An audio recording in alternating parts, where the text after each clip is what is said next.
Hello student, कैसे हैं आप सभी। आई होप आप सभी ओके होंगे।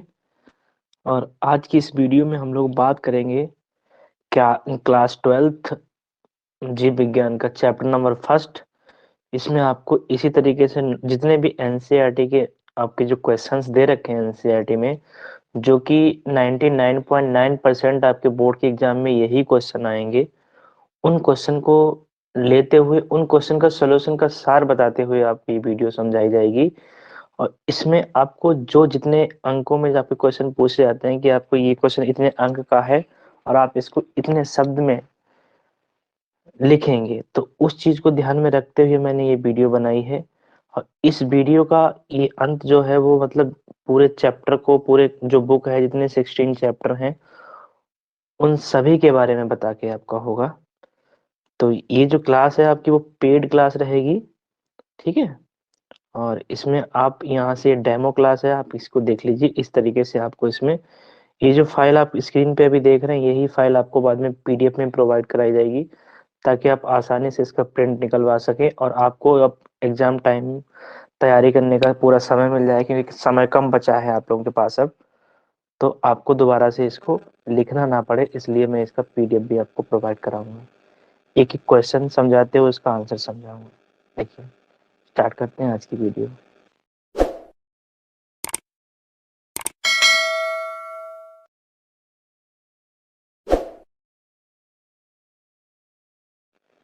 इसमें पहला क्वेश्चन जो दिया है, इस चैप्टर का नाम है जीवों में जन्म, ठीक है। पहला क्वेश्चन दिया है, जीवों के लिए जन्म क्यों अनिवार्य है। क्वेश्चन की बात मतलब आप क्वेश्चन को समझिए, पहले इसको थोड़ा मैं डीप समझाऊंगा, थोड़ा टाइम लगेगा इसमें। जीवों के लिए जन्म क्यों आवश्यक है। आपको पता है कि दुनिया में जो भी जीव है, जीव का मतलब जिनमें जीवन है, जो सांस लेते हैं, चलते हैं, बोल सकते हैं, जिनमें संवेदनशीलता पाई जाती है, ठीक है, और जिन भूख प्यास लगती है, तो ये सारी जो क्वालिटी जिसमें पाई जाती है वो जीव होते हैं। इसमें पौधे और जंतु आपके दोनों आते हैं। तो उन्हें जन्म क्यों आवश्यक है। आपको पता है कि हर एक जो जीव है वो अपना अस्तित्व बनाए रखने के लिए क्या करता है, जन्म क्रिया करता है। तो इसमें ये लिखा हुआ है, जीवों का अत्यंत महत्वपूर्ण गुण है जन्म। क्या है, जीवों का अत्यंत महत्वपूर्ण गुण है। इसी गुण के कारण ही इस धरती पर विभिन्न प्रकार के जीवों का अस्तित्व बना हुआ है। अगर ये गुण ना होता तो एक बार एक चीज का जन्म होता, दोबारा वो चीज दुनिया में कभी नहीं मिलती और वो नष्ट हो जाती, विलुप्त हो जाती। इसके बिना जीव जीव जातियों का अस्तित्व धरती पर समाप्त हो जाएगा, ठीक है। तो ये क्वेश्चन आपको समझ में आ गया होगा। उसके बाद में सेकंड क्वेश्चन पूछा गया कि जन्म की सबसे अच्छी विधि कौन सी और क्यों है। ये क्वेश्चन अक्सर एग्जाम में पूछा जाता है, बहुत इंपॉर्टेंट क्वेश्चन है। और आप लास्ट के पेपर उठा के देखिए, क्वेश्चन पूछा गया है उसमें। जीवों में अलैंगिक एवं लैंगिक जन्म मुख्यतः दो प्रकार से मिलता है। आपको पता है, जब जन्म आप चैप्टर पे पढ़ेंगे, या मैंने इसकी एक वीडियो मेरी यूट्यूब पे जाइए, आपको वहां मिलेगी चैप्टर नंबर 1 में, जीवों जन्म में, ठीक है। आप जाइए उसको देखिए, प्लेलिस्ट में जाइए, उसमें प्लेलिस्ट भी मैंने डाल रखी है, रिप्रोडक्शन इन प्लांट, ठीक है, ऑर्गेनिज्म इन जीवों में जन्म वाला। तो इसमें उसमें आपको डिटेल में पढ़ने को मिल जाएगा। यहाँ मैं सिर्फ क्वेश्चन के आंसर समझाऊंगा आपको। जीवों में लैंगिक एवं अलैंगिक जन्म मुख्यतः यही मिलते हैं, दोनों टाइप। इन दोनों में से लैंगिक जनन, सेक्सुअल रिप्रोडक्शन, अच्छी विधि मानी जाती है। इस विधि से बनी संतानें, यानी जो ऑफस्प्रिंग होते हैं इस विधि से, वो जनकों से बिल्कुल भिन्न होते हैं। वो माता पिता से उनमें क्या होंगे, कैरेक्टर से अलग होंगे। जबकि असेक्सुअल रिप्रोडक्शन में क्या होता है, ऐसा नहीं होता है।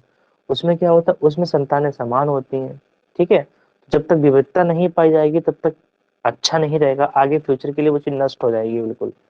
क्योंकि इसमें माता और पिता दोनों दोनों से जन्म द्रव्य प्राप्त होता है।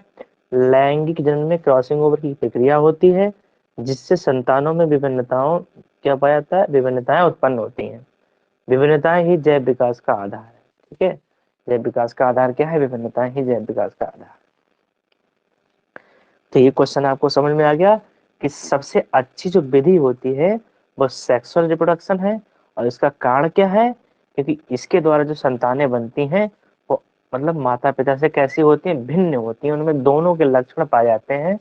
और क्रॉसिंग ओवर की क्रिया होती है, जिससे विभिन्नताएं उत्पन्न होती हैं, ठीक है। और जैव विकास का आधार क्या है, तो विभिन्नताएं आपका जैव विकास का आधार है। अगर हम लोग क्वेश्चन नंबर 3 की बात करें, जो अलैंगिक जनन द्वारा उत्पन्न हुई संतानों को क्लोन क्यों कहा जाता है? बहुत ही इंपॉर्टेंट क्वेश्चन है, ये भी पूछा जाता है अक्सर। ये ऐसे भी पूछ सकता है आपसे, क्लोन किसे कहते हैं, क्लोन कैसे बनते हैं, क्लोन क्या होते हैं, ठीक है। तो इस तरीके से क्वेश्चन ये पूछा जाता है आपका। इसमें लिखा है कि आकार की यानी मॉर्फोलॉजिकली और जेनेटिकली रूप से समान जीवों के लिए क्लोन शब्द की रचना हुई है। अब आप यहाँ पे ये समझ सकते हैं, जैसे मैंने ऊपर वाले क्वेश्चन में बताया था आपको भी, कि जो असेक्सुअल रिप्रोडक्शन होता है उसके द्वारा जो संतानें बनती हैं वो समान होती हैं। और इसकी डेफिनेशन भी यही लिखी है कि चाहे वो आकार की दृष्टि हो या आनुवंशिक रूप से हो, अगर वो एक समान है तो उसे हम क्लोन बोलते हैं, ठीक है। ये बात आपको समझ, सेक्सुअल या अलैंगिक जनन के द्वारा होता है, ये बात आपको याद रखनी है।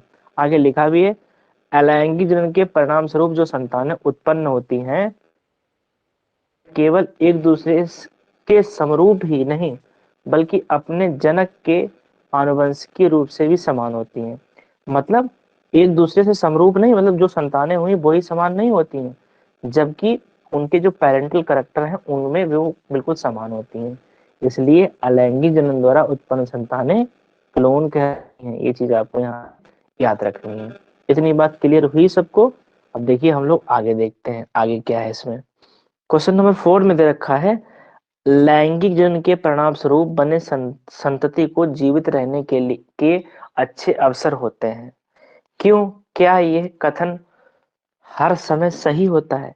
यानी क्वेश्चन दोबारा समझिए, लैंगिक यानी सेक्सुअल रिप्रोडक्शन के परिणाम स्वरूप बने संतति यानी ऑफस्प्रिंग यानी जो संतान है को जीवित रहने के लिए अच्छे अवसर होते हैं। क्यों? ठीक है, यह सही है तो इसको देख लेते हैं। इन्होंने लिखा है कि जो सेक्सुअल रिप्रोडक्शन होता है उसके द्वारा उत्पन्न संतानें वातावरण में अधिक सफलता पूर्वक जीवन व्यतीत कर सकती हैं।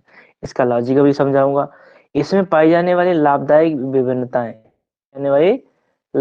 विभिन्नताएं पीढ़ी दर पीढ़ी वंशागत होकर जैव विकास में सहायक होती हैं। देखिए समझिए, प्रकृति केवल योग्य अनुकूल विभिन्नताओं वाले जीवों का चयन नहीं करती है, ठीक है। ऐसा नहीं कि जिसके अंदर अनुकूल विभिन्नताएं पाई जाती हैं उन्हीं का चयन करती है, इन्हें जीवित रहने के लिए अच्छे अवसर भी प्रदान करती है। अब आप मान के चलिए, आप सर्दी में अपने आप को अगर नहीं ढाल पा रहे हैं तो जाहिर सी बात होगी कि आप बीमार पड़ेंगे और ऐसा भी हो सकता है कि आपकी डेथ हो जाए। ऐसे जीव जंतुओं के साथ होता है। अगर उनके अंदर वातावरण के अनुसार अपने अंदर ढालने की क्षमता नहीं है, कैपेसिटी नहीं है, तो प्रकृति उनको सिलेक्ट नहीं करती है। क्यों नहीं करेगी?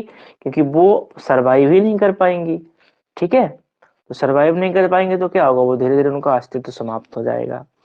लैंगिक जनन द्वारा उत्पन्न अयोग्य या वातावरण से अनुकूल ना कर पाने वाले जीवधारी नष्ट हो जाते हैं। सीधी सी बात है, जो वातावरण के अनुसार अपने आप को नहीं ढालेगा वो जीवधारी या वो जीव जंतु क्या होंगे, अपना अस्तित्व खो देंगे और इस पृथ्वी से नष्ट हो जाएंगे। लैंगिक जनन के परिणाम स्वरूप बने संतति को जीवित रहने के अच्छे अवसर हर समय प्राप्त होते हैं। ये कथन पूरी तरीके से सही नहीं है, क्योंकि जीवन संघर्ष के दौरान अधिकांश संततियां नष्ट हो जाती हैं। इन्होंने ये कहा है कि ये हर समय सत्य नहीं है। इसलिए नहीं सही है क्योंकि भाई लाइफ में संघर्ष तो चलते रहता है, तो जरूरी नहीं है कि वो वातावरण के अनुसार ही उसकी डेथ हो। वो सडनली किसी ना किसी घटना का शिकार होके भी वो संतति या जाति नष्ट हो सकती है, ठीक है। मान लीजिए जैसे आप लोग इस समय गिद्ध जो होते हैं, गिद्ध, ठीक है, तो गिद्ध बहुत अब तो थोड़े थोड़े तरीके से थोड़े बहुत मिल जाते हैं। पहले इनकी जो संख्या थी वो निरंतर कम होती जा रही थी। क्यों? क्योंकि इसके लिए जो सर्वाइव बड़े बड़े वृक्ष हैं उनका कटाव हो रहा था, तो इन्हें पूरी तरीके से जैसा वातावरण चाहिए है उन्हें वो नहीं मिल पा रहा था गिद्धों को, ठीक है। इसलिए वो धीरे धीरे विलुप्ति की कगार पे आ गए थे। अब अगला जो क्वेश्चन, इस क्वेश्चन समझ में आ गया आपको? क्वेश्चन नंबर 5 देखिए, मैं आपको इसमें ये 5 क्वेश्चन बताऊंगा इस वीडियो में सिर्फ।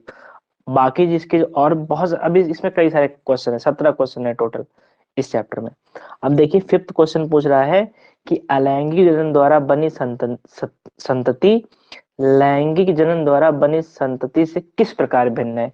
यानी से बताना है कि सेक्सुअल रिप्रोडक्शन के संतानें बन और असेक्सुअल रिप्रोडक्शन के दौरान जो संतानें बनती हैं दोनों किस तरीके से एक दूसरे से भिन्न है। ये चीज समझानी है, आप 2 लाइनों में समझिए। देखिए लिखा है अलैंगिक जनन द्वारा बनी संतति एक दूसरे और अपने जनक के आकार के आनुवंशिक रूप से समरूप होती है। आप क्वेश्चन नंबर जब आपने वो क्लोन वाला पढ़ा, थर्ड नंबर पे जो क्लोन वाला क्वेश्चन था उसमें यही बात बताया, यानी ये तो अपनी माता पिता की एक समान है, बिल्कुल देखने में भी समान, इसके जीन भी समान, इसके गुणसूत्र भी समान, इसके अंदर जो भी क्रियाएं वो सभी समान है। इसके विपरीत लैंगिक जनन द्वारा उत्पन्न संतति आकार की व आनुवंशिक रूप से एक दूसरे से भिन्न होती हैं, अर्थात समरूप नहीं होती हैं। लेकिन जो सेक्सुअल के दौरान जो संतानें बनती हैं वो कैसी होती हैं, वो अलग होती हैं माता पिता से, भिन्नता या वेरिएशंस पाई जाती हैं। तो इस तरीके से ये दोनों क्या है, भिन्न है। तो ये मेरा डेमो क्लास था, कैसे ही आपको सब कुछ पढ़ाया जाएगा। बीच बीच में जहां जरूरत पड़ेगी मैं आपको डायग्राम प्रोवाइड करूंगा, जिस क्वेश्चन में जो डायग्राम आए आपको डायग्राम प्रोवाइड कराया जाएगा, पीडीएफ के आपको नोट्स मिलेंगे और इस तरीके से ही आपको ये सारी चीजें समझाई जाएंगी। अगर जरूरत कहीं पड़ती है किसी टॉपिक को अलग से वीडियो बना के समझाया जाए तो लाइव क्लास लेके उस तरीके से आपको अलग से समझाया जाएगा। तो वीडियो पसंद आया तो लाइक करें, और इस चैनल से जुड़ने के लिए तो आपको मैंने पहले बताया था, जो टीचमेंट की क्लासेस होंगी हमारी वो पेड होंगी, और यूट्यूब पे एक से या दो वीडियो मेरी पब्लिक रहेंगी, इससे ज़्यादा पब्लिक नहीं रहेंगी। सारा डेटा जो है वो आपको पीडीएफ के रूप में मैं प्रोवाइड कराऊंगा जब आप ऐड होंगे टीचमेंट से तभी, ठीक है। तो अगर आपको समझ में आता है तो अपने फ्रेंड्स को भी शेयर कीजिए, वीडियो को लाइक करना ना भी भूलें। मिलते हैं अगले वीडियो में, टेक केयर।